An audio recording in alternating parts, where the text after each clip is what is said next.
Okay, we are live. Do you want me to go ahead and do the intro now? Okay, why do I believe the Bible? So this is a very interesting question because we have a whole lot of other religions out there like evolution, Islam.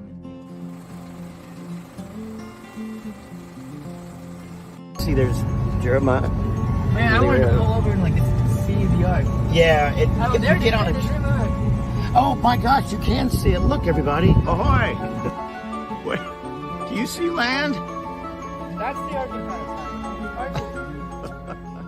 So here's the slideshow.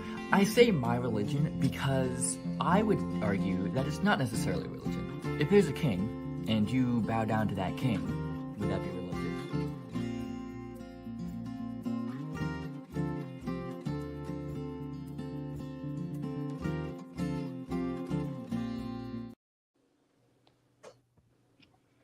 Yeah. I think it's funny about the Ark Encounter. If I may, if you don't want to pay any money, you can see it from the side. But if you got to pay money to see it from. You can see it from very far away.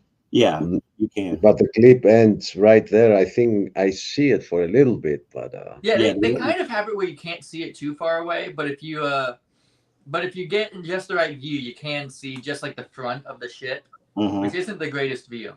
But no. Which in my opinion, I mean, you'd kind of want to be able to see it from the road because that would be advertising. Yeah. Yeah. Kind of like far enough away that the sound didn't have any problems, but like close enough where like, or like just big enough where you could have like the sight of the ark in the distance. I feel like a lot of people would be like, it's like, that'd be your billboard right there. Yeah. Anyway. I've heard some weird things. I don't remember where that in order to get in, you have to there is a barcode system, and it's like completely opposing to what a Christian would want, like credit card. I think it was Awake. I was telling me that. I'm not sure. I mean, what was she saying? They had a check-in system just like any other amusement park. With a credit card. Tickets, and then you the ticket has a barcode on it that you have to scan to approve that you are there. Mm-hmm. Yeah, you can scan your phone, and then they give you a wristband. You wear a wristband for the rest of the day. It's just like any other park in the States. I don't know how you guys, but if you want to go to we use the old-fashioned method yet. We cut the paper, we hold the paper with us at all times, and it's our ticket. It's called ticket. You no longer have that over there. You go with the barcodes. Well, we still have tickets, but the ticket has a barcode on it. Yeah, and it's very ironic here that in order to get into Mount Athos, you need to get a QR code to get in. So that's ironic. I come from a time where we were saying that these things like that are gonna be like the mark, and now we're all used to them. We have one phone that does everything. We pay our bills, we enter, and it all started with COVID, certificate of V identification, and after that, everything became so rapidly digital. So now there's interesting technology, and not to get off this track of the purpose of the video, but now there's interesting technology. So you have your computer chip head technology that Elon Musk is working on, Neuralink. And then you have these people who are putting computer chips in their wrist. And the two places that change most in heat fluctuation is your forehead and your wrist, coincidentally enough. Your left wrist, to be specific. And what they're saying is if we needed a computer chip to charge off of thermal energy fluctuation, that's the two places you put it. Yep. The thing is, they're also talking about putting these computers in your head. I could totally see the Mark of the Beast being a computer chip, either just a simple chip in the wrist that's not that invasive, or a high-tech chip that connects to your brain and it could be somewhere in your head. So Yeah, I definitely see that also, Jeremiah. and And I can these see a are the lot of two. people having the mark of the beast in the head, where just a little while ago would say, who wants the mark of the beast on their forehead? Yeah. That would be so weird. But if you added a tech application to it, that would make a lot of sense.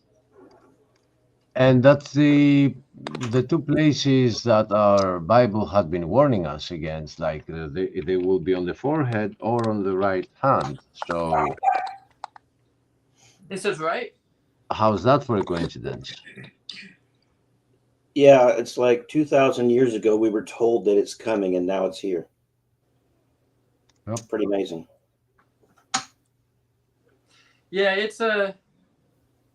But again, that's what people said about the barcodes. So we're getting closer. Either way, we're getting closer.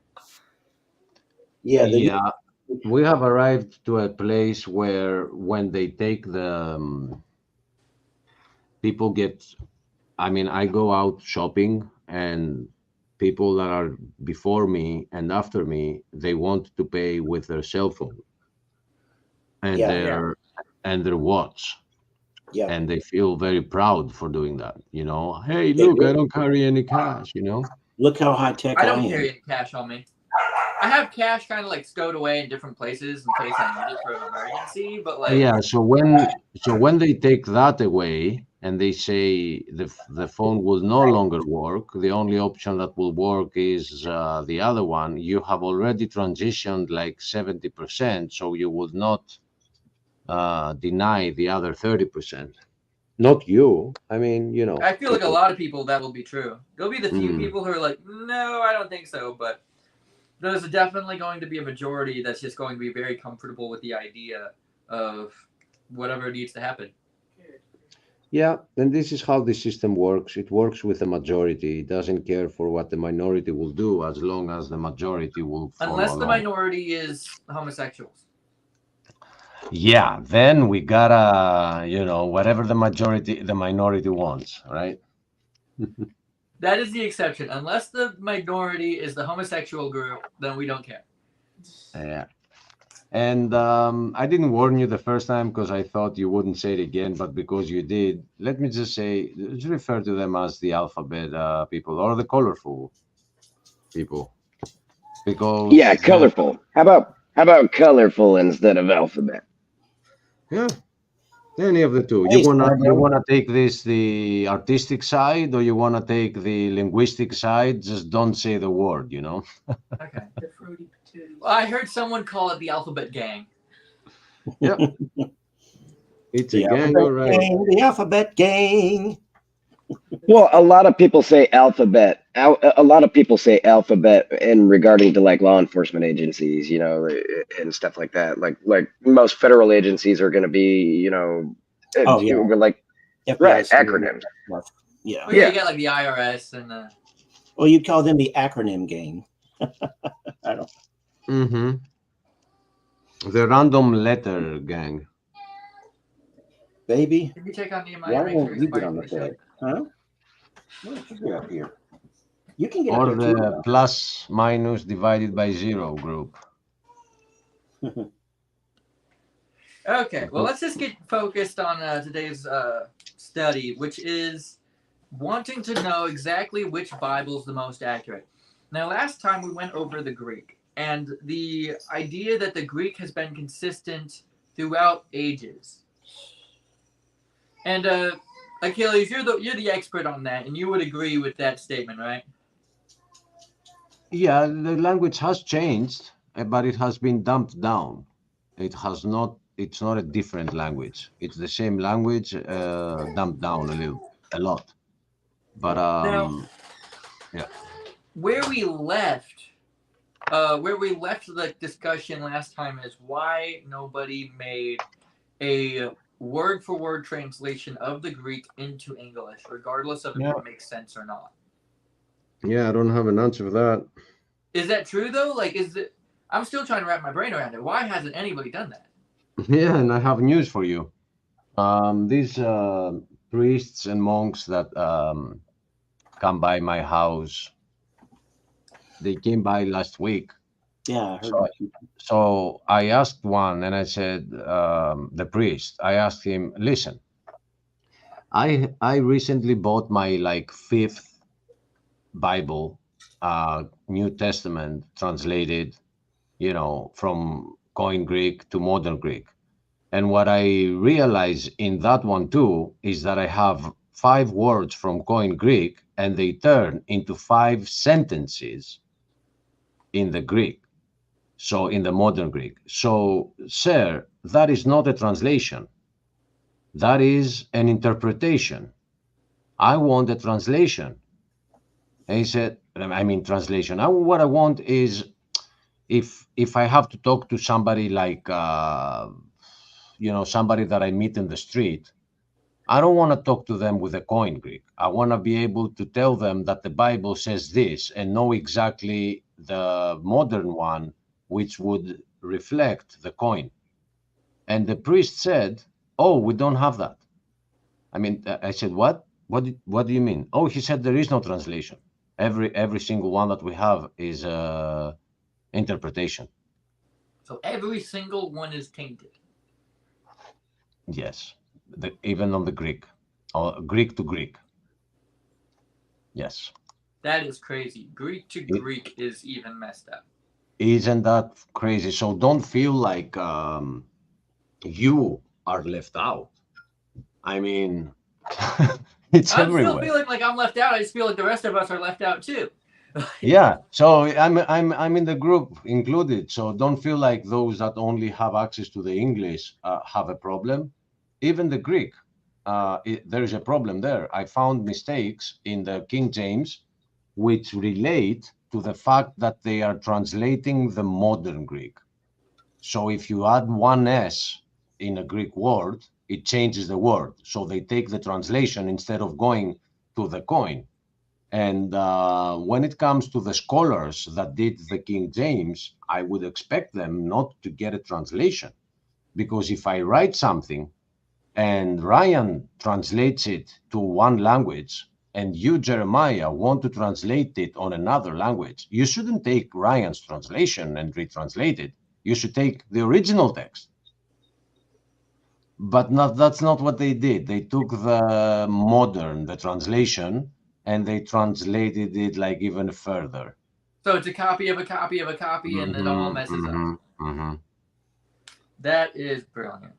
But it is not as scary as it sounds because we have tools today and we can verify things. We can go online and have Bible Hub that has all the translations and go to the. I found a verse that is completely missing from Revelation 19. It's completely missing from the English. From all of the English Bibles? Yes, all of them. It's not on a single one of them. What verse is it?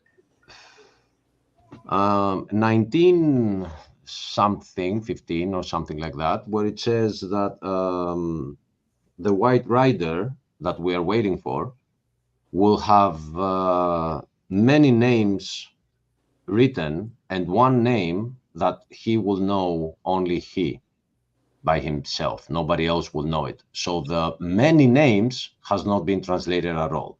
So your English says he will have a name that nobody knows by himself. Yeah, but the original text says he will have many names and one. It's not just one name. There will be many names and one that only he will know. But in English, it's only one name. He will have a name that only he knows. So that's the only one I found that doesn't exist in the whole Bible. I've never encountered that ever again. But if it happens when it comes to the second coming, it's not like any random place. I mean, we want to know everything we can about it. But yeah, Ryan, did you change? What happened? I bought this a while back, and the shade's a little dark. I need to find a lighter one, but I'm just trying to show solidarity. To Jeremiah, huh? Yeah, Is he trying to match? I'm a little bit dark colored, but other than that, Well, if you match my red shirt, I'm gonna have to change into a different one of my red shirts. Oh, okay. To try to take it up. I'll stay darker color then. I thought this was your official priest uniform that you brought in. Well, no. The priesthood of the red shirt. You got to button these two buttons too. If you want to be like Jeremiah, you got to button both those buttons. My wife picks on me because I button it all the way up.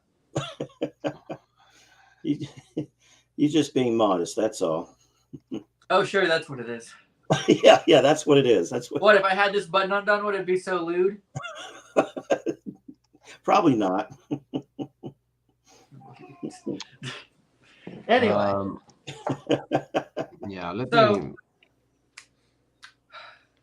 the next thing I have to say is, what about the Hebrew? Now, I don't imagine any of us are Hebrew experts, are we? I ain't. I slept during that class. Right. Shame on you. I skipped the class completely. So we have the original scrolls.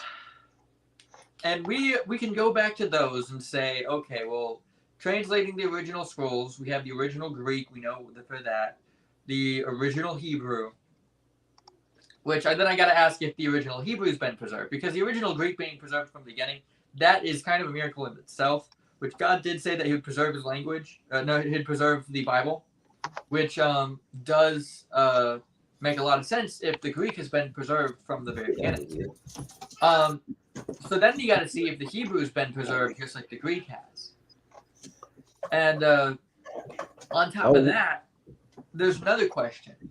And I guess this would be the question that I have to ask for the day, right? Is one, has the Hebrew language not been tampered with to the point where we can't understand it? Okay. And the other one is, so we have these scrolls in the Hebrew and Greek. What makes them legitimate? How do we know that they are the actual ones and not fakes?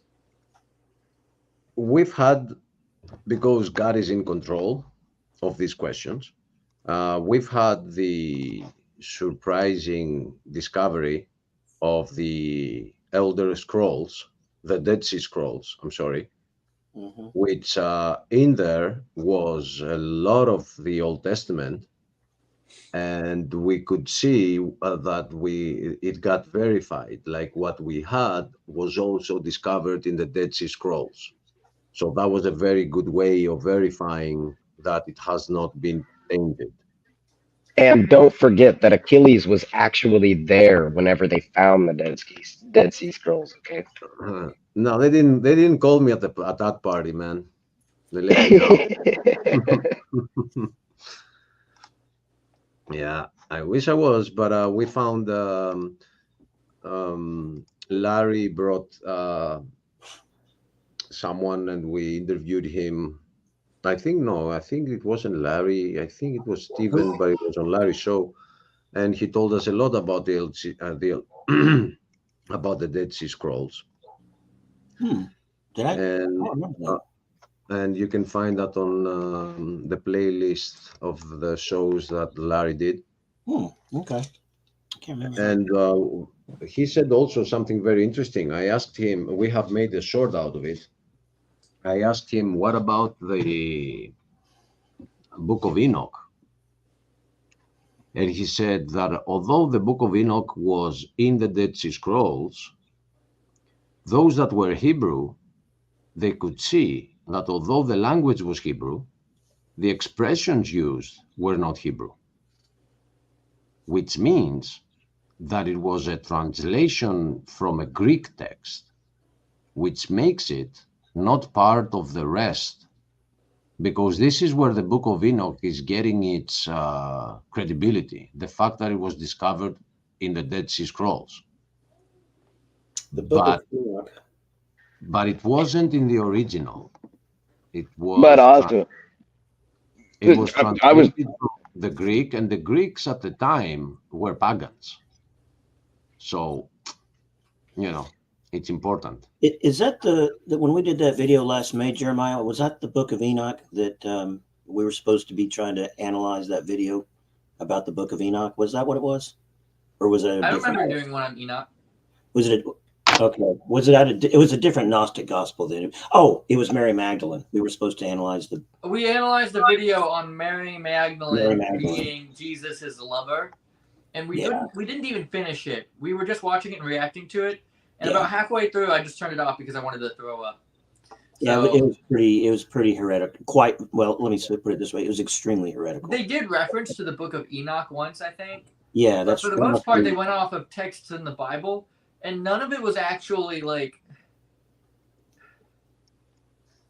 they used the verse of "and the disciple whom Jesus loved" and tried to point that to Mary, and like just other things that were utterly stupid. And yeah.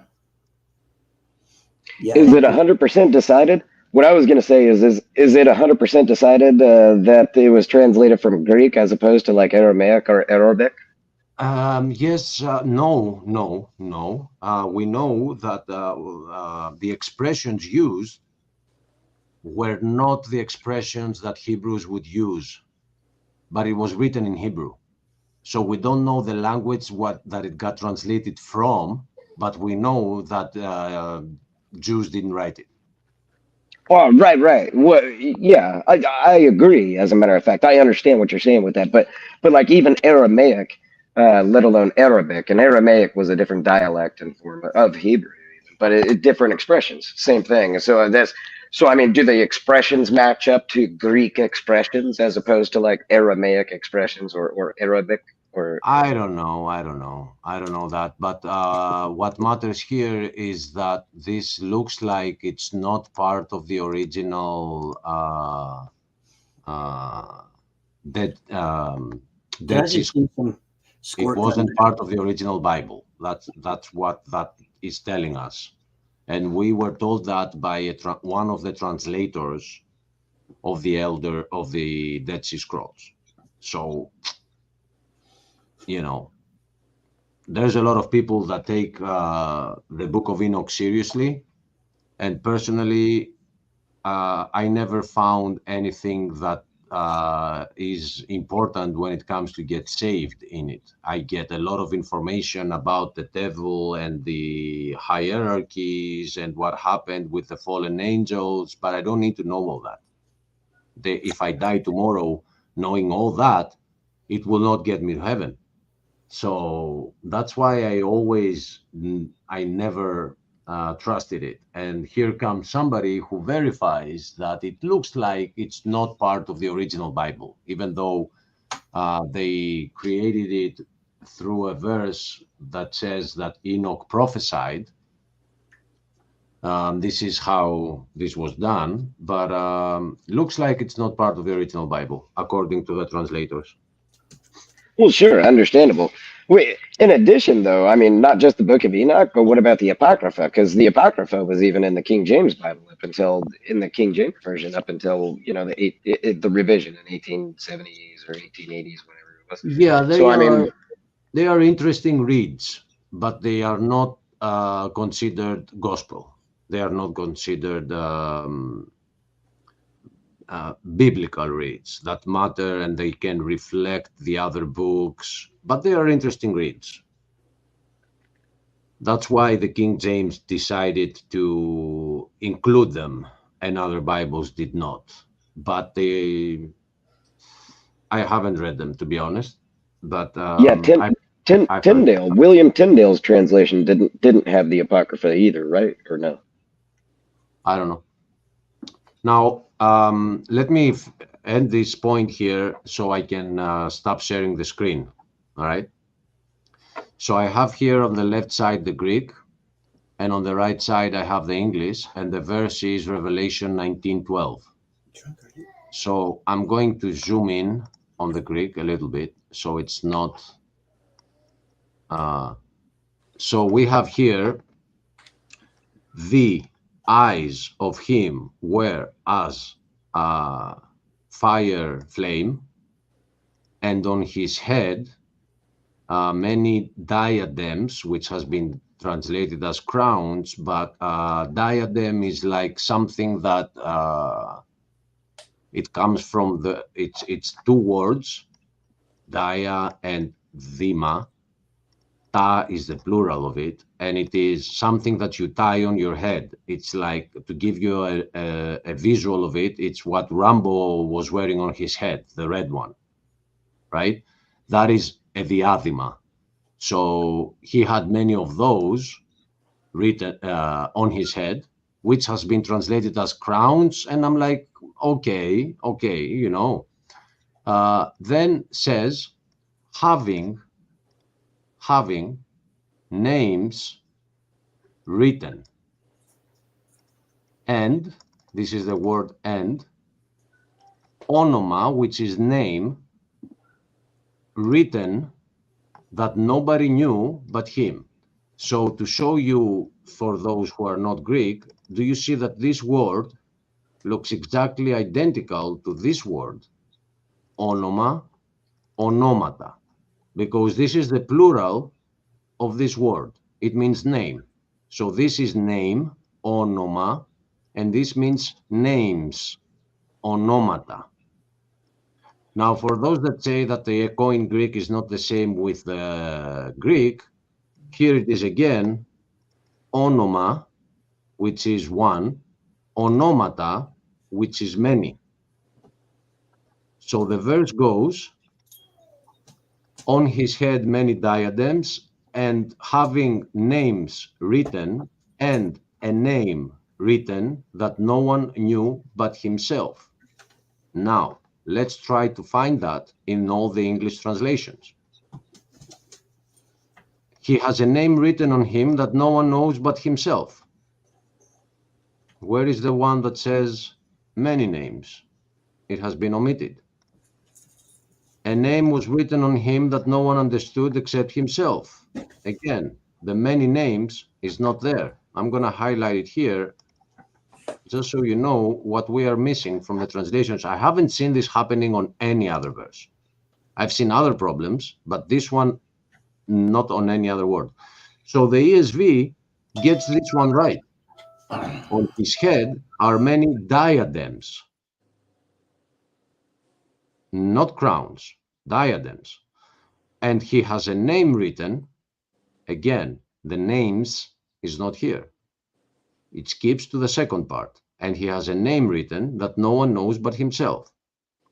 Here, royal crowns instead of diadems, but I will accept that because I don't know, maybe that's what it means. I don't know.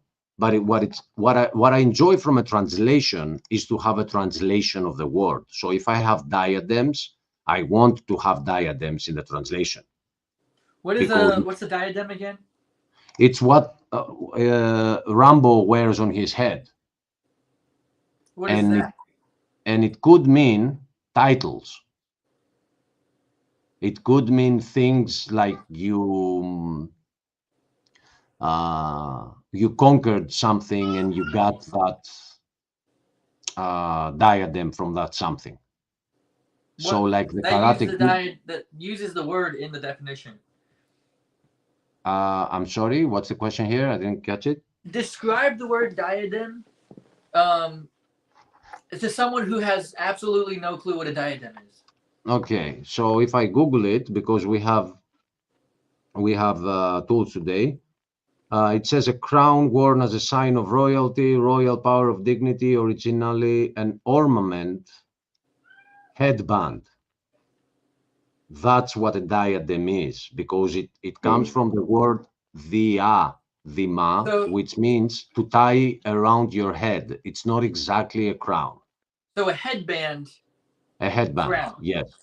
So. But it was a crown. It was considered to be a little bit more royal than just a random band. Yes, but that's the line of an interpretation. Because a diadem is not a crown. If it was a crown, it would have said so exactly as it does in other places. But here's where it comes from. Like, this is a diadem, and they kind of turned it into a crown. This is also a diadem. It's not a crown. So let me show you So would it be more accurately translated as for the simple English, as a headband? Yes. He has many headbands. Yes, this is a diadem. But would it in the Bible be wrong to then call it a crown as well? Because in the specific part, would it be considered a crown at all? I think so, because the name crown is being used in many places in the same chapter. And it's Stephanos. It's the name where Stephen comes from. And it's a very clear word. So for the book of Revelation being a divine book and not the translator being a divine person, we should take the words as it has them, because they might reveal themselves in the future. So maybe he will know karate. I don't know, but that's a diadem, right? Okay. And also the other one I had in mind was what Rambo is wearing on his head, like this one. All right, that's a diadem. So basically, to Jeremiah, what I would be saying is it's okay. Crowns are just jeweled, and crowns are just jeweled. And when you look at somebody wearing a crown, you're gonna think king or queen or prince or princess, etc. So a diadem is more specified. A diadem is going to be anything but specified. Okay, it's going to proclaim with characters, etc., to proclaim what they are or And what they are exactly, loyal to. Yeah. and exactly on that point, if you have many crowns, it means you have been crowned in many places. But if you have many diadems, it could mean that you have acquired a lot of skills. You see the difference between having many crowns and having many diadems. Okay. But still, my point here is the fact that where it says he has many names, it's nowhere in any English translation. He has a name written on him that only he knows. Many diadems, the Berean gets it right. Having a name, again. Many crowns, and he had a name. New King, that was a King James. New King James, he had a name. He has a name. New NASB, he has a name. He has a name. Just last night, do you want to use that example you used last night, Achilles, about do not suffer a fool according to his folly? And then in the King James, immediately it says, suffer a fool according to his folly. I don't want to hijack what Jeremiah is only into Jeremiah. doing. Yeah, Okay. my only attention here is the one point that I made, that I found one verse that is missing. It's not the whole verse that is missing, but it's half of it. Half the verse is missing. Here, it is a very clear word. Echon means to hold, the one that holds. It's from the word echo, which is a verb, and it's holding, having. Names, it's a clear word. There is no way to mistake that. I mean, if I take a 2-year-old and I give him that name, it knows what it means, this word. Γεγραμμένα means been written. It comes from grapho, which is a verb, and it's γραμμένα, written. Γεγραμμένα is a past tense of having been written. So this is very clear to have it completely omitted from all the other Bibles. I haven't found it on any single Bible. He had a name. He has a name. He had a name. He had a name. And this going Greek is what the King James was supposedly written off of in the beginning, anyways. Yeah. And the going Greek does not agree with the King James. Yeah, and this is the only place, I found many places that it doesn't, but this is the only place that I found something that is completely omitted, and it is, if you ask me, very important. It speaks about the end. It's the end of the book of Revelation. How are we supposed to make sense of the second coming if we have verses missing? So see, that's kind of like the final nail in the coffin for the King James for me, is the understanding that the King James was written from the Going Greek. But if you look at the Going Greek and translate it for yourself, the King James does not match. Yes, and in many places, Now, unfortunately. with that said, for those who get confused, the King James is still a good general interpretation of the gospel. You can still get saved off of it. It's just not the pure word. Right? Yes, and that's what matters, being able to get saved. You can get saved by any Bible, right? But it's the King James that is claiming to be God's word, and people that are dogmatic about it claim and tell you, don't read the other ones. That's why we are doing this, and we are doing this comparison. If you claim to be the exact word for word of God, then you better be. I mean, I'm going to put that to the test. And no, it's not. So the NASB is more word to word. There are issues there too, but we have tools like this, BibleHub.com, where you have all the translations and you can see if something's wrong. So when it comes to getting saved, they will all do. But when it comes to understanding where you stand concerning positions which are known, whether you are a Baptist or you want to consider yourself a Pentecostal, you cannot rely to one to know what the verse says. You will be making a mistake. Or to translate the book of Revelation, you will be making a mistake.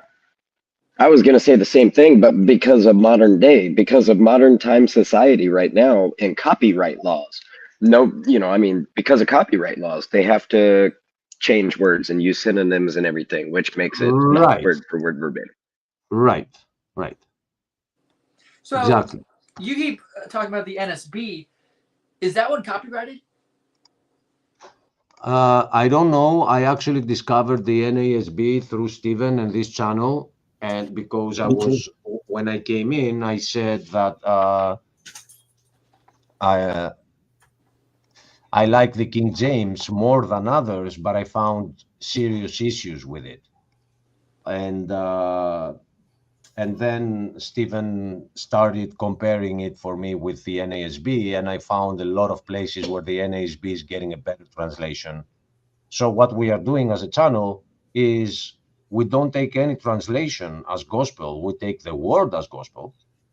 And when it comes to translations, if something doesn't make sense, which is a good example, what Ryan brought up, we read Proverbs 26 the other day, 2 days ago, and there was something that didn't make sense.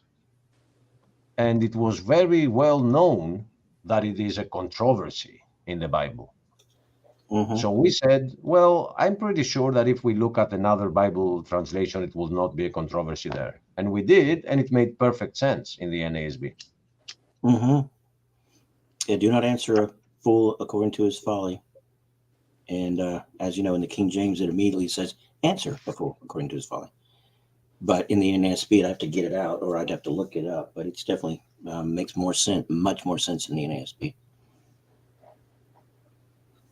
So if you don't check that out in with other translations, you will be finding problems, errors. Yeah, there's something there. There is something missing there, and you can only do it by comparison, and sometimes resort back to find out the root of a word. I mean, guys, yes, it's not that hard to start learning some.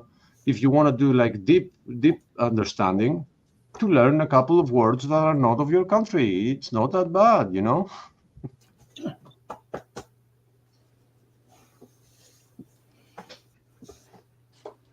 Okay. So we have the question, how do we know that the books in the Bible belong? We talked about one of them. What was it again? Which book did we talk about earlier? I'm sorry, I didn't catch that. Which book is what? There was a book we were talking about earlier. I think it was Enoch, the book of Enoch, and how we kicked it out of the Bible. How do we know what books belong in the Bible? When they were written, they were copied all over. And when we found these copies and we brought them together, we checked them one to the other one, and we saw that they hadn't been changed. So that is how we managed to see what has been altered or not, and arrive back to what was written at the beginning. Because there So were, the only reason why we don't put the Book of Enoch in there is because we don't have enough consistent manuscripts. we only have the Book of Enoch due to the Elder Scrolls. Oh, come on again. The Dead Sea Scrolls. Actually, who can help me here? What are the Elder Scrolls? Because Elder Scrolls is a PC video game, I'm pretty sure. yeah, Sky Bro, thank you. You are Okay. right. You are right. You are right. And goes back to when I was a child, and that's why it's stuck in my head and I don't remember. Oh yeah, Elder Scrolls. So okay, the Dead Sea Scrolls, it only existed there, and a lot of people took it for gospel because it was found there. But what the translator told us, I think, is very important. It wasn't. If it was gospel, it would be written by Hebrews. And it's written in Greek. No, it's written in Hebrew, but in expressions that the Hebrews were not using at the time. So it looks like it got planted there.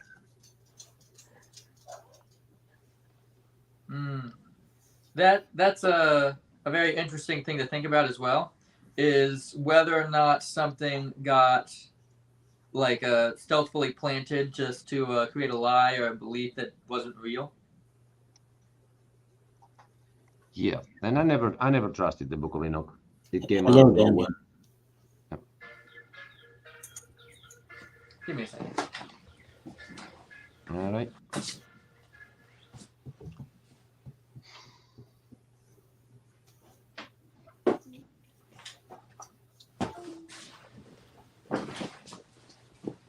Okay, I'm back. So the reason why we trust the Bible, particular books of the Bible, the way we do, is due to the fact that we can find them several times over. Is that correct? I heard up to the fact that you said that we can compare them. We can compare different scrolls that we find. Yeah, and not just scrolls, books written, the whole thing, written from scrolls and copied and sent on the other side of the world, the And they're known all in world. congruency with each other? Yes. Interesting. So,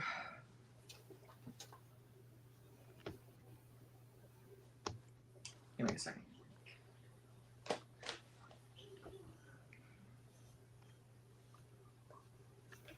How do we know if the old scrolls are good? How do we know that they haven't been corrupted? Just because Well, they it agree would with be each hard. other, I mean, that means good odds. But how do we know that it's not a conspiracy right there? And that the real ones have been burned? Well, it would be hard for example, let's say the Vatican, to pick up all the books from all over the known world and bring them together and change them. So practically, it would be very hard because you don't know when another one will come out of some basement.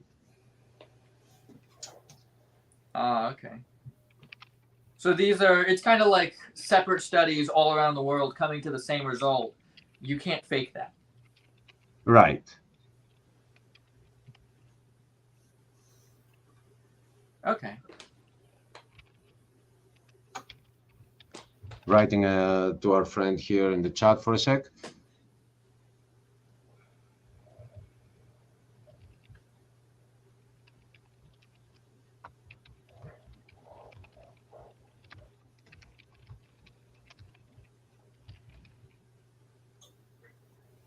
Okay. So now with the Hebrew language, because I'm running through a few questions I had. how do we know that the Hebrew language hasn't changed over time? Can we prove that it's been preserved like the Greek? Or has it indeed changed over the years? Aramaic became a dead language, but Hebrew has always remained the same. There's not even been different glyphs or anything. As a matter of fact, Aramaic became a dead language, but Hebrew itself has only modernized in expressions, or sayings, phrases, like certain phrases and whatnot. But the language itself and the characters itself, they have never changed. As a matter of fact, if they changed anything on scripture, anything that was deemed scripture, it was extremely horrible punishment. Very, very, very, very, very, very morbid punishment for changing even one single word on Hebrew if you were writing scripture. Way worse than death. Very morbid punishments. Mm. I wonder if that's the way God wanted it. Worse than death. Well, the book of Revelation says that whoever changes a word from the book, and it doesn't define if it means the book of Revelation. It says Hello. the book. Sorry, just saying hello, Mad Mac. Good to see you. May all the curses that exist within the book fall upon that person. All of them. So that ain't like a little thing. And it's better for a millstone to be tied around your neck and be dragged to the depths of the sea than to offend a little one. And that's but only imagine, one I can, that's one the I can think curses of. of Pharaoh,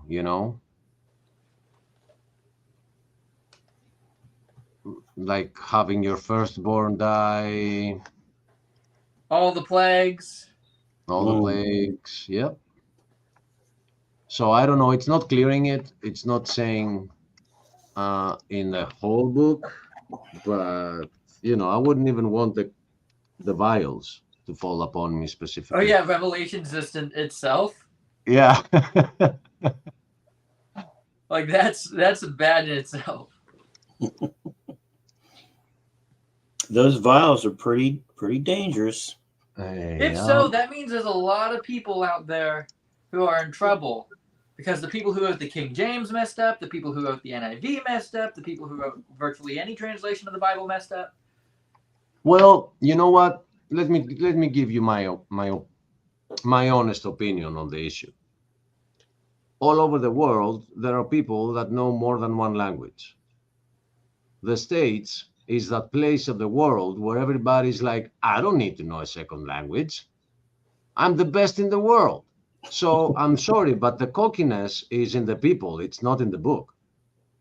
So it could be an opportunity for people to start looking into some things. And maybe God has allowed this in order to make that differentiation between those who want to consider themselves civilized and what is called barbarism.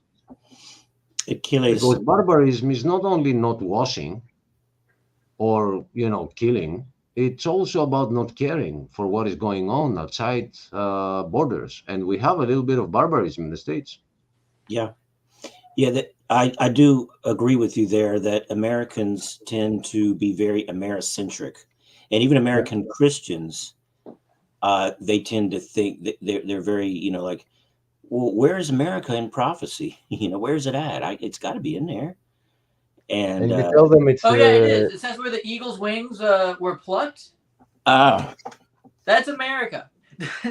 Well, does anybody here know where Mormons came up with the crazy idea that North Missouri is where the Garden of Eden is? Oh God. No. Joseph Smith, he was dictated the Book of Mormon. I thought that's where Hades was founded. Went to Missouri in like 100-degree day. Man, it was miserable. I don't know. Well, that's why they call it misery, because the next day it'll be snowing after it's 110 degrees. So as I said, like, isn't that where Hades is? Like somewhere in Missouri? I don't know. Now, Mormons Hades there. Mormons believe, first of all, you got to if you look at a map, of like the United States, you look and see Kansas City, Missouri, and St. Louis, Missouri are both central. Okay, so they're central Missouri. One, Kansas City's on the west and west border, and St. Louis is on the east border of Yeah. Missouri, but central. So Mormons believe that not only is it the Garden of Eden up in North Missouri, which is nothing. That's what I was about to get to, by the way. Mm. They believe that's where Jesus is going to return, is the north of Missouri, north part of Missouri. But what nobody understands that isn't from Missouri, anyways, nobody understands that there is nothing up there. I mean, nothing. Yeah. It is completely friggin' desolate. North Well, America. not like desert, but I mean, there's trees. Missouri's loaded full of trees, every kind of tree and everything. Mhm. But I mean, nothing. It is so rural up there that if you anything north of St. Louis or Kansas City, anything north of central Missouri, it's going to take an hour, to call a police officer or a hospital. I mean, a ambulance or et I'll have to cetera. check that out. Now, Skybro, I've always been intrigued by the fact that you've got Kansas City over here and St. Louis over here, and there's far ways they can be from each other and still be in the same state. I find that interesting. No, they're really not that far away from each other. Really? Uh, Okay. Are there Isn't olives? one border Kansas and the other one border? Oh gosh. yeah, Kansas City is actually split in half. Yes, it's Kansas City's on the border of Kansas and Missouri, but that's why there's a Kansas City, Kansas, and a Right, Kansas there. City, Missouri. St. Louis is actually Illinois. It's on the Mississippi River and everything. And that's all you have to do. It's almost basically also actually Illinois. So half in Illinois, half in Missouri. Or it'd be like 3/4 in Missouri, 3/4 in Illinois. But what I was getting at is Missouri is actually a really big state. Yeah. So they're almost exact parallel. Okay, they're almost in a direct line. Right. Right. One's on the west and one's on the east. So Right. yes, but if it were like north and south, it would be tremendously longer distance from each other, is what I'm saying. Like north and south instead of east and west. But they're yeah. I was saying I've So always is there been a mount of olives in Missouri? I have. There's Ozark Mountains. That's southwest Missouri and North Arkansas. So All right. If we find any hill that has olives, dude, we found the true Mount of Olives. I mean, dude, no way, man. But no way is that Garden of Eden or nothing. Yeah. What were you saying, just Ryan? laughing. I was just saying, off. have you been to or seen, or are you aware of the new Kansas City airport terminal building that they built? I think the last time I was at the Kansas City airport was probably 2007, 2008. Okay, it wouldn't have been built then. Well, you know how back in the early '70s, and Jeremiah, if you think I'm taking us down a rabbit hole, you just reel me in. When they first built the old terminal in the '70s, early '70s, it was considered leading edge modern because the ring-shaped terminals, you could practically park and then walk only a short distance and get right on your plane. I mean, it was considered really high tech in those days. But then things started happening. People started hijacking planes, and then 9/11 happened. They had to sort of jury rig security checkpoints into a terminal that was not made to have them. And so they finally have a new terminal now that is designed up to modern standards. But for the longest time, it was a very inconvenient airport to have to go to for that reason. I don't use Kansas City. I like Springfield. Well, because that's where I grew up. Is Springfield, northwest of Springfield, out in the country. So I hate Kansas City and St. Louis both. They're horrible, horrible cities. They are. So it's like St. Louis. St. Louis is always number 1 to number 3. It's always top 3 of the worst 10 cities in the United States, the worst crime in the United States, etc. So St. Louis is atrocious, but it becomes a hub and stuff. But I like Springfield's airport because Springfield has like Allegiant Airlines and stuff like that, and you can fly directly to and fro Springfield. I love Allegiant Airlines. Allegiant is a unique airline in that they mainly fly not to secondary airports or secondary cities. I like that about Allegiant. Well, I don't know how airplanes have anything to do with Go ahead, the Jeremiah. You Hebrew take back over language the changing show. over time. Go Now ahead, Oh Jeremiah. yeah, we have the we totally went claim. off subject. I was gonna let it go for a minute, but a minute. Okay, one more minute. So First, Skybro, you said that the Hebrew language has not changed much. That the Aramaic Hebrew died, but the actual Hebrew language didn't, right? Yeah, Hebrew hasn't changed other than, there didn't used to be vowels, which is what the Talmud is. Is it was the oral to show where the vowels are and etc. So they added characters, not words. All right, they just added ways, vowels to how you say it. But anyways, how that character is pronounced, etc. So, but no, the language, no words have changed, no accents have changed, no characters have changed, and if you were writing scripture and you changed anything, you changed one single word or accent, as a matter of fact, you were punished very morbidly just for changing anything. If it was scripture, you were very morbidly punished. Yeah. If you got caught, though. If you got caught, that's the whole thing. They Yeah. they definitely got caught. They always got caught because, like even the Yahud, you gotta think, I mean, God dispersed the Jews everywhere. The Jews, that's why they call them wandering Jews to this day. God dispersed the Jews everywhere, and they had to have scripture because uh, That's what keeps them Jews. So that's important for the point that Jeremiah is trying to figure out. yeah, So Jeremiah, wherever Jews went, they took scriptures with them. So when we brought them together, we And they can were all see that. consistent. Yeah. That's how you could check that nothing was wrong with the copies, is because the copies, even if they were wrong, they would be wrong in different areas. Yeah. One might say exactly. Jesus died on a telephone pole, the other one might say he died on a pine tree, but they weren't across, and they would disagree from each other, and therefore you couldn't trust either one. But the fact that they came up like this, and even though they were separated, they were still exactly the same, you could know it was copied right. Yeah. Correct.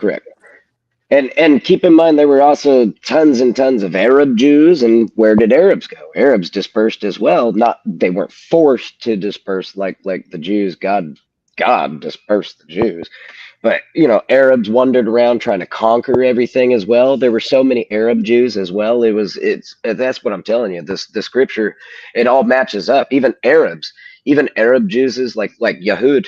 Even though Yahud, has it all matches. It all matches with each other, going way back, way back. So then, where is there a Hebrew in English translation that is on point, or do all we have are transliterations? No, absolutely not. A transliteration is a translation, but what the thing is it's a completely different alphabet. A transliteration is not a different than a translation. All it is it's transliteration means, because the Hebrew language, when you look at a Hebrew word or those characters are sounds. Okay, those characters are sounds. They're not words like letters put together to form a word. Those pictogram like things, okay, are actually how to pronounce that word. So transliteration, that's why it's called transliteration instead of translation. So there's not a difference between transliteration and translation. But okay, I lost my train of thought. What was your never mind. I remember. So no, the answer is very actually not. This is not biased either. No, there is no English translation on Earth, nor has there ever been an English translation on Earth that matches correctly to the Hebrew.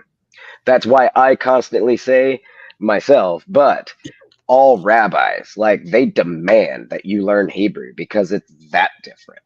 And it's not just English too. I'm not saying that there's no language on planet Earth, no translation, but English, there has never been an English translation ever that is accurate to the Hebrew. The one good thing, though, is that because we have many who have given their translation and their interpretation, we can compare now in our days these. I put out a link on the chat, on the comments on YouTube, which was given to us by the translator, one of the translators of the Elder Scrolls. His name is Tim. I don't remember his last name now. But on that site, you download a program which is called Interlinear Scripture Analyzer, and it has both on Old Testament and New Testament. Let me give a preview. So don't get scared, everyone. We can do this. But it's not that I would hard. like to add, yeah, but I would like to add that even interlinear is still messed up because, as an example, like Daniel chapter 9, you know, and 24, there's a hard stop. So in the Hebrew, it's 100% completely separated. I mean, there's a legitimate, full on, it's a different sentence from 7 and 62. Okay. But there's no English translation, including interlinear. The interlinears even don't show that there's a hard stop and it's a new sentence. This one, brother, you're going to love, because not only does it give you all the letters and you can click on them and find more about them and where they exist and how many times, but it also is written backwards as it was in the Hebrew.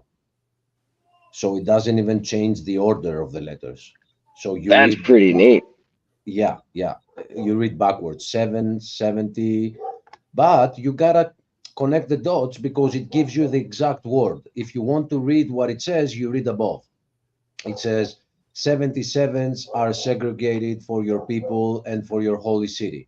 And if you read it down here, you will read 77s. He is segregated because it is a male word. On people of you, which is omk, and on city of. Okay, so from the words itself, it's pretty hard to connect them. So they connect it for you above. So you use your scroll on your mouse and you go to the next and to the next and to the next. And it has here all the books of the Old Testament. It has the New Testament, which is Greek, and it does the same for Greek. And I checked one of my favorite verses, which I see an error in many translations, which is Revelation 6:8. And here, finally, chloros has been translated with the right color, green. It's not pale, it's green. Chloros doesn't exactly mean green. It means tender. It means fresh.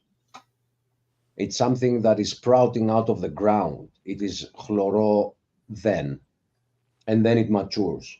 So yeah, the best, if you want to give it a color, the best color would be green, not pale. Right, and you can remember that pretty easily. As a matter of fact, if you're wanting to learn Greek, you know, think from English, think of chlorophyll. Chlorophyll. Right, wow, that's a big difference. I never thought of that. That's where the word chlorophyll comes from. Yes, chlorophyll is yes, chloros, green, plus philo, which is leaf. Do you know why it is green? You're gonna love this. You see how it evolved, in quotes. Because green is the only color that the plant cannot take energy from, so it's the only one that is reflecting back. It takes all the colors of the spectrum, but the green is useless, and that's why all the plants are green, because they are reflecting the useless color when it comes to getting the energy and turning it into food. As far as I'm aware, it primarily only takes the red and blue, and green is just the furthest away from red and blue. I can't vouch personally that it takes yellow or, you know, all the other colors, but it's the red and blue that it takes in the most. Yeah, I don't know if that is true. I cannot verify. I'm not haven't I haven't done biology since forever, but The only that's what I reason was why I told. know is because when I was studying Is There a God, I actually cover why leaves are green in that video as part of God's creation and how detailed it is. That was a good video that you made about Is There a God? That's one of my favorite videos that you have made, Jeremiah. Yeah. Hey, Very- Oh, what I'm still about the AFK. Sorry. what about that? Did you see Jeremiah while you were looking that up and stuff? Did you see that seashell looking thing? The seashell, it looks like a seashell. It's like The What kind of Fibonacci thing? sequence? yeah, that Fibonacci sequence. Yeah, I'm familiar with it. What is it? I don't understand. So it's a specific pattern of order. The whole argument for why it is so special is because it's a pattern of order. Think of like if you're just walking around in nature and you see a pattern of 2, 4, 6, 8, 10, you would be like, that's oddly ordered. That's oddly detailed specific. It's like finding a watch in nature. Why is it so detailed specific? Why is it not random? The Fibonacci sequence is a perfect pattern in expanding. In math, it would kind of be like 2, 4, 8, 16, 32, or, it goes and doubles itself in such a ordered specific pattern that it would be like finding a watch in the woods. It has And But to be is a it in design. everything? Because I've had scientists try. I mean, actual scientists try to explain it to me using scientific terms that I don't. I just stopped listening at a point. So that's why I want somebody ooh, that's not like a legitimate scientist to tell me. Yeah, Is it in everything? Because they say it's like everything. it okay, is. It is a let me lot of places. analyze. You pick up a pine cone. There's a sequence in there. Lots of Yeah. plants have it. Seashells. It's not in like everything, but it is almost everywhere. You go step outside, find a pine cone. It's there. You go and look at seashells. You can find it. You look at plants. You look at a sunflower. You can see it in the flower. It is in a lot of places.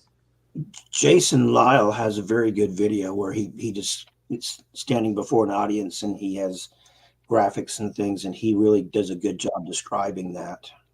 Yeah. So it's kind of like if everything happened by random chance, you should have an infinite number of random numbers. If you just look at math, you should have 2, 3, 1, 5, 6. You should just have random numbers everywhere. Now, Okay, if you it's look and there's just a bunch of random numbers and you're looking through space and then you see an ordered pattern of 3.1415926, and it just goes on and you're like, wait a minute, that's pi to the 100th digit. Yeah. Somebody probably came in and edited that. That probably didn't happen by chance. Now I Jeremiah, understand if it's an infinite world, surely you can find it somewhere. But if you're just scrolling along and you see it, then I'd you like- can be so like, let now hold me on, that probably wasn't there by chance. I'd yeah, like and to let me. welcome someone to Oh, the come on. room. Damian Kuzmic is here with us. Welcome, Damian. Another one. This is actually what atheist scientists do. I Hello, should say Damien. just atheists, but this is what a lot of evolutionary scientists do to try to look for aliens. Is they look for I think it's what is it like binary numbers, Mhm. numbers that are only divisible by themselves. I forget what those are called. Primary. Primary. That's it. So they look for primary numbers. They've said if we found, let's say, a signal of primary numbers only coming from the galaxy, just a huge radio wave of numbers that were only primary, then we would know that there was an intelligent being out there sending out a signal that was to just tell us there's intelligent life out there. And then from there, maybe we could send something back. That is what scientists who don't necessarily believe in God are doing to try to show life that we exist and that we're intelligent, is sending out a radio signal of just primary numbers. And we're hoping to find something back from other people. So if just showing primary numbers, starting with the smallest one, working up to the next one, the next one, the next one, and then repeating after like 100 different numbers, and we keep doing that, and we're like, hopefully an alien sees that there's intelligent information based off the evidence we give them, then it only makes sense that looking at a Fibonacci sequence, which is a specific pattern of numbers, that you'd have to say something intelligent made that.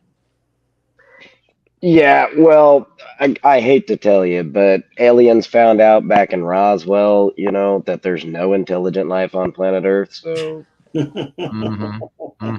be right. They'd pretty That much is be the right. answer. That is the answer to the question whether there is intelligent life out there. The answer is there? It's another question. Is there actually intelligent life here? I know. Let me show you how magic the Fibonacci sequence is, and I tried to it's not. find Jason Lyle's video and I could not find it. I hope I It's not. explained it well enough. It's very simple. So what you have, I created here, and I'm not okay. That's great. I can zoom in. So I created here a cell which says the type is the previous cell with the one before it. So what you do is you start with 0. Okay, I gotta delete this.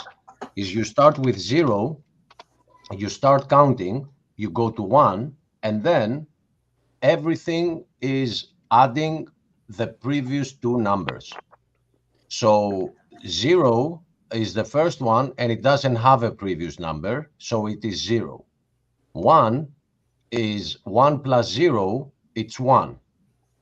No, here, 1 is 1 plus 0, the previous two numbers. So the next one is 1, and the previous one, it's 2.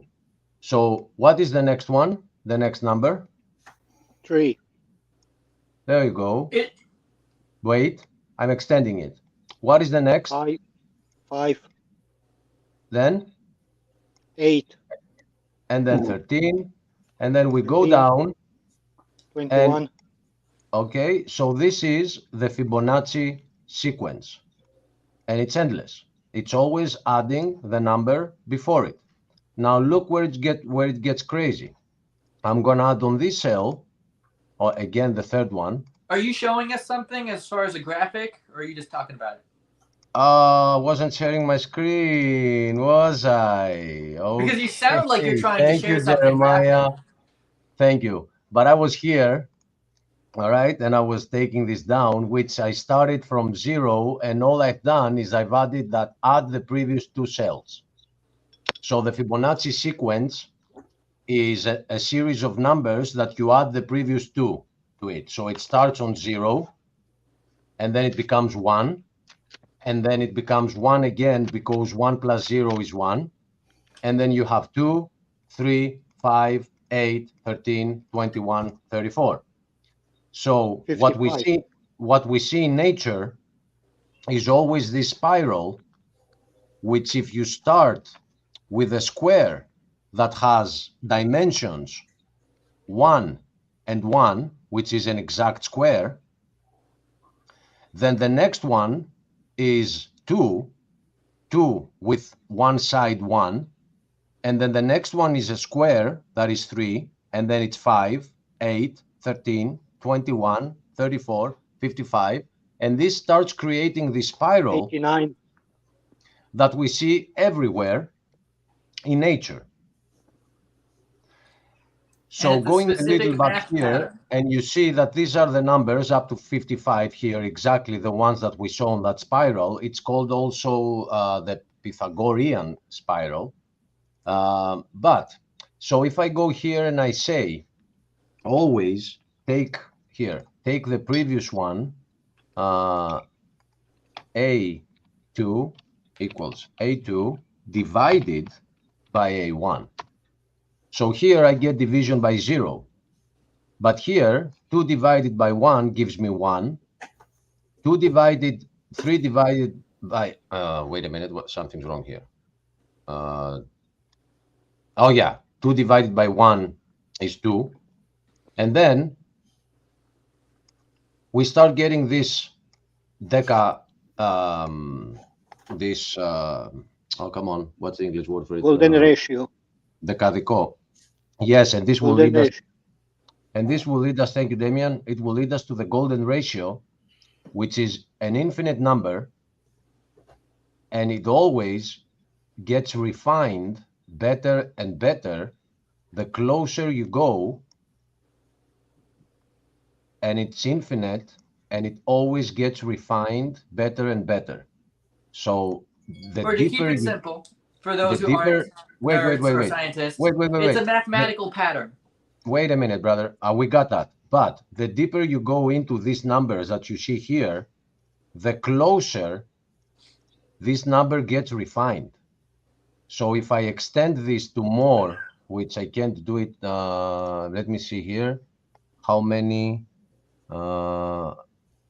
Κωδικά ψηφία here, it should be more.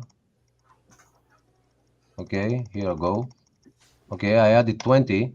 So you see that the closer you go, this is the number. It's 16180339888, and it never breaks. It only gets refined better. The only reason that we stopped on zeros here is because the program doesn't give more. But if I extend it, no, actually it will. If I extend it, no, for some reason it stops here, but it doesn't actually stop. It always gets refined. This has to do with the program that it stops for some reason. So that number is the golden ratio, and it is the spiral. To give you an example of why the ratio is the spiral, is exactly like within a circle we have pi. In the ratio, in the spiral, we have phi. So all this is pretty amazing to be in everything in nature, everything, like the shell, the pine cone, everything in nature has that shape. Galaxies, eggplants, I see here, and I'm so happy I found that Is word that a in my. sunflower? The sunflower, the pine cone, it's everywhere. Wow, yeah, that's amazing. It's even in the baby right there. Mhm. Yeah, kind of. I would. Yeah, that one might be a stretch. I would exclude that. Yeah, It's a little bit of a stretch, yeah. But this is the Children move embryo around as it too. starts. So that is very interesting that it is found in nature everywhere. Like if you want to say that it happened by itself, you can go ahead. But what the narrative is spinning it towards right now, and I've heard it from the mouth of Dawkins himself, is that there must have actually been some intervention to come from non-life to life, but they will not come to the conclusion that it was God, and they are bringing in aliens. Ancient This, aliens. yes, and Yeah, this Richard though, Dawkins has no problem with admitting that aliens came here and created life. Yeah. right? Ancient Higher aliens. power aliens who he specifically states himself that they would have to come from an evolutionary process themselves. Mm-hmm. They would have to do Yeah, that. and who created that then? You You're know, just pushing the goal. What do you call it? Pushing the the goalpost. Yes, goalpost. he's Pushing pushing it it back. further. Exactly. Mhm. So that is very interesting though, because 20 to 25 years ago, there was a series on TV which was called Taken, and it had to do with aliens. Mhm. So at the end of the series, and you can find it on YouTube right now, it's public on YouTube. It's called Taken, to be taken. I think I've heard of it.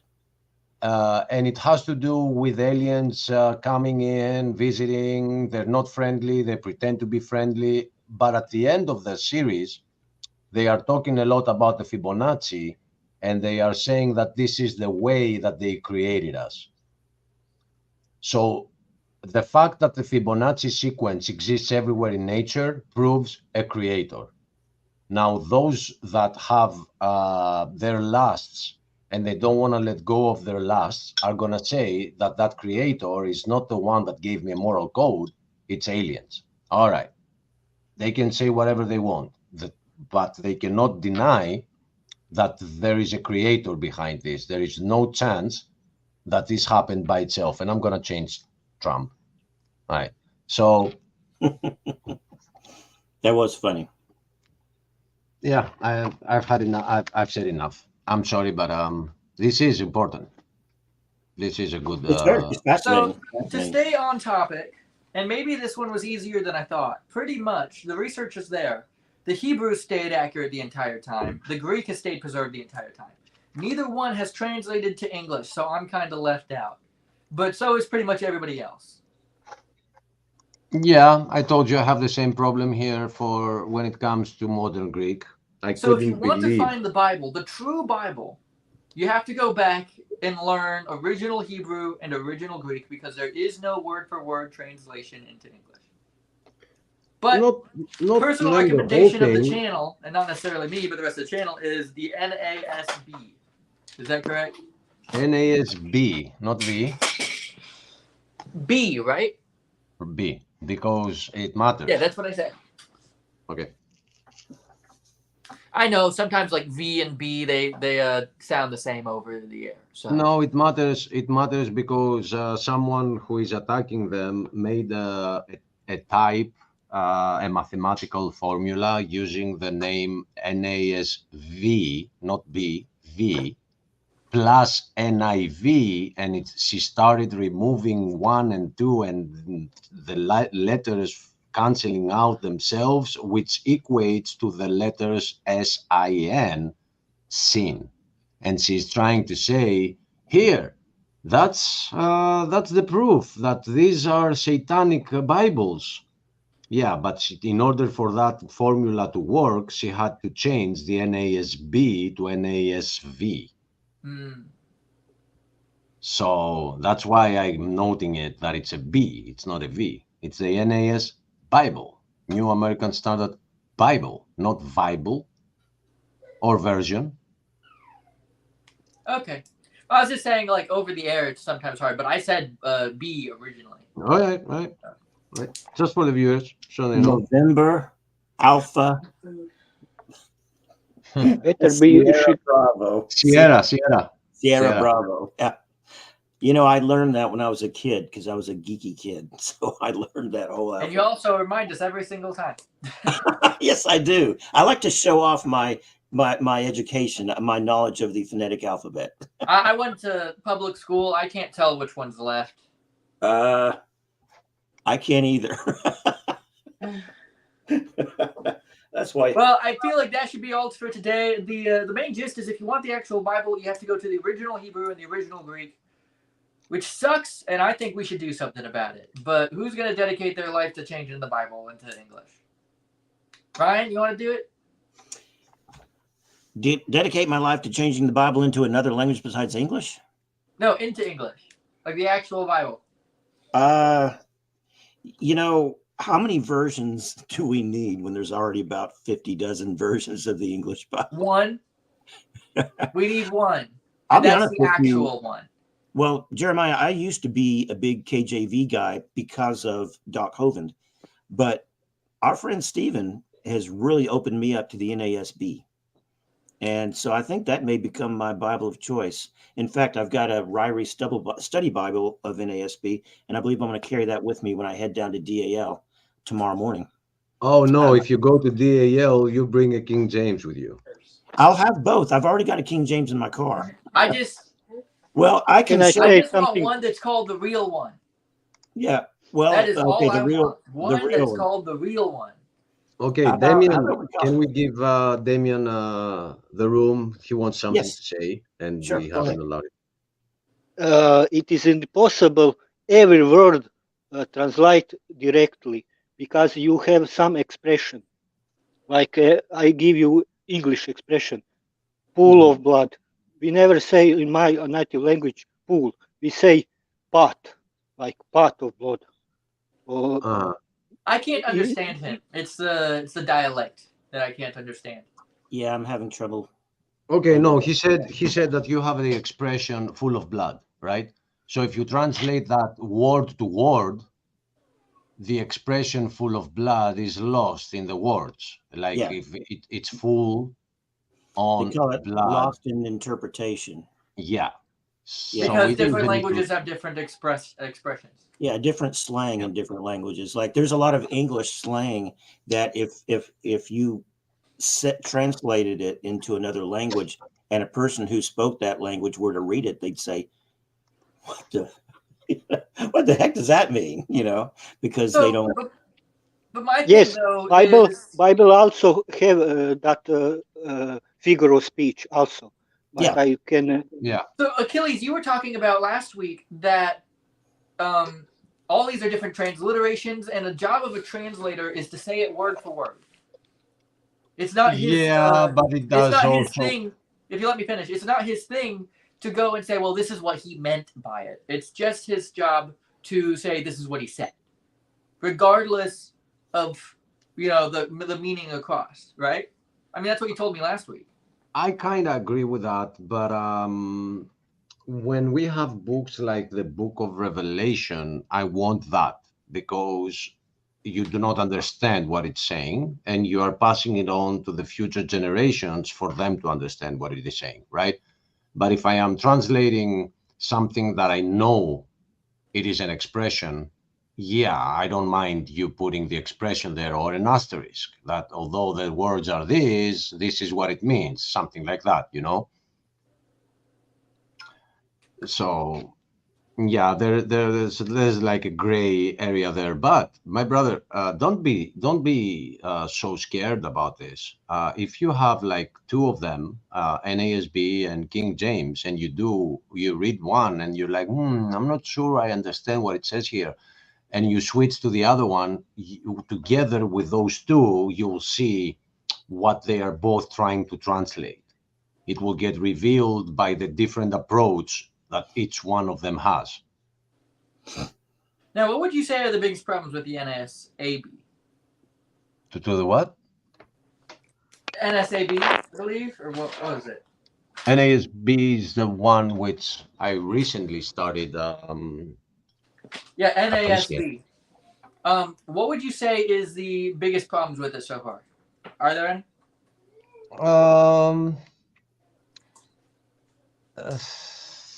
Uh, okay, if I were to state the problem, would be that sometimes it is too word to word, too much word to word. And that's a Sometimes problem? it kind of makes me lose the meaning. Now, King James is giving me the meaning, but too poetically.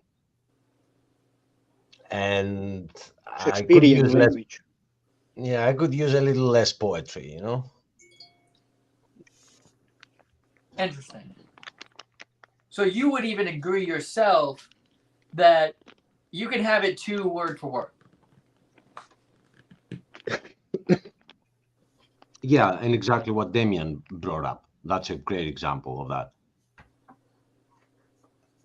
If you take the expression full of blood word to word, you're missing out. Like it could be translated by one word, bloody, instead of saying full in Greek, gematos. It's hard to get that across without using another language. But We say pool like a pot, like a small water pot, yeah, pot. I don't know okay, how to say in Oh, English. is he saying It's, pool? Pool of blood? no, Like a puddle of blood? paddle. Yes, we say paddle. Puddle. Pool of blood. Da, we say paddle on my native language. Okay. which is, I remember, Do Serbian. you understand? Pool Yes. is ejaculation, like how to say on English. So you guys would say Eh, puddle of blood.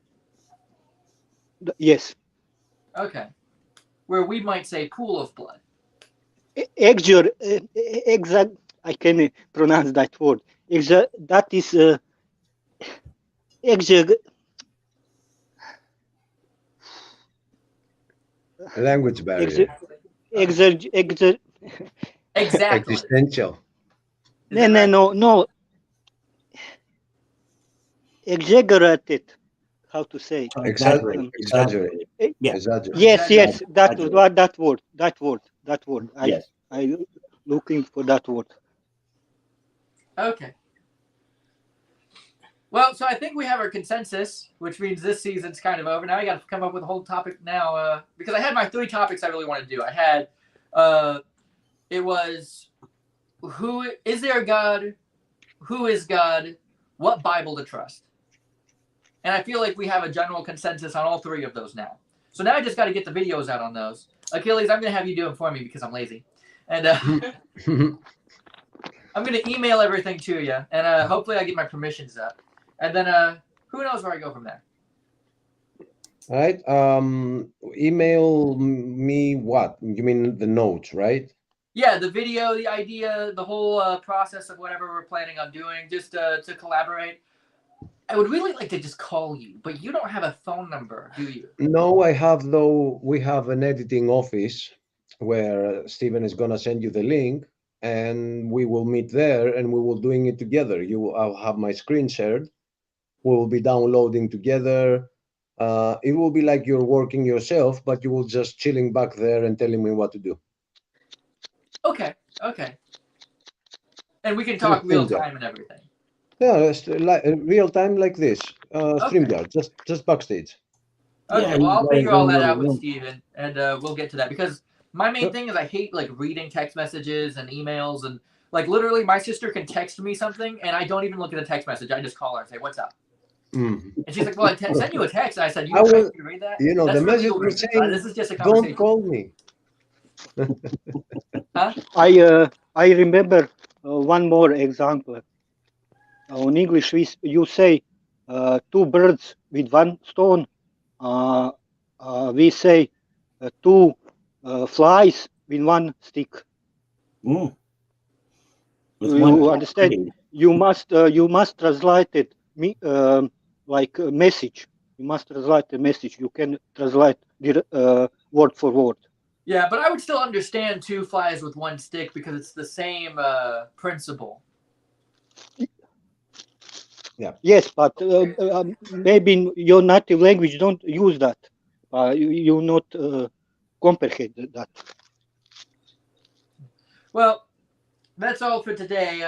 I guess this is where we're going to wrap it up. We're at 1 hour and 32 minutes. I think that's good and long enough. I think you did really good. I think As you it is, did I good. got places to be and things to do, and business is overwhelming. And hopefully In I fact, can I've come only got back one soon. thing. But yeah, I said that forever ago. I've only got one thing left to say, though.